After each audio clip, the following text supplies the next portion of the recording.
शिरूरच्या आलेगाव पागामध्ये एका शेतगुऱ्हाळामध्ये बंदिस्त ठेवलेल्या 14 मजुरांची सुटका करण्यात आली आहे। गेल्या 2 ते 3 वर्षांपासून त्यांना डांबून ठेवलं होतं।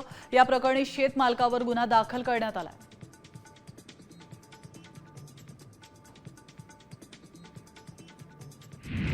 पुण्यात खडकवासला धरणातून विसर्ग वाढवल्यानंतर शिवणे भागामध्ये पाण्याच्या प्रवाहात एक कुत्रा अडकला होता।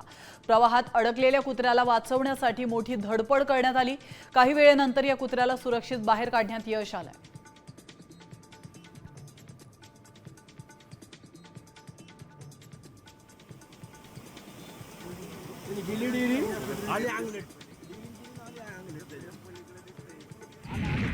पुण्यात डेंगळे पुलाजवळ दुचाकीस्वार आणि पीएमपीएमएल चालकामध्ये वाद झाला। त्यामुळे वाहतूक कोंडी झालेली।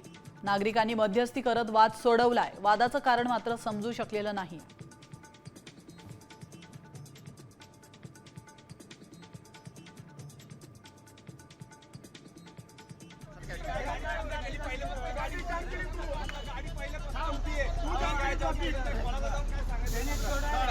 पुण्याच्या शिरूर तालुक्यातील मांडवगण फराटामध्ये गाळ्यांचे भाडेधारक आणि पोलिसांमध्ये तणाव निर्माण झाला।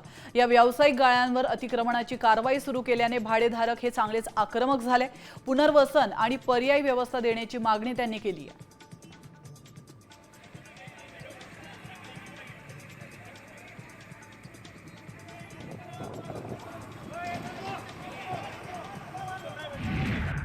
सिंहगडाच्या पायथ्याशी गोळेवाडीमध्ये वानरांच्या टोळीनं धुडगूस घातलाय। यामुळे स्थानिक आणि व्यापारी हैराण झालेत।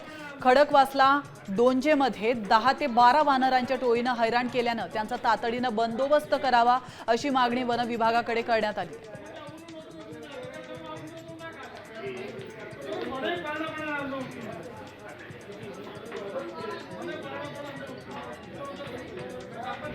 आता isakal.com आहे देशातील नंबर 1 ची मराठी न्यूज वेबसाईट। प्रत्येक अपडेटसाठी isakal.com ला नक्की भेट द्या।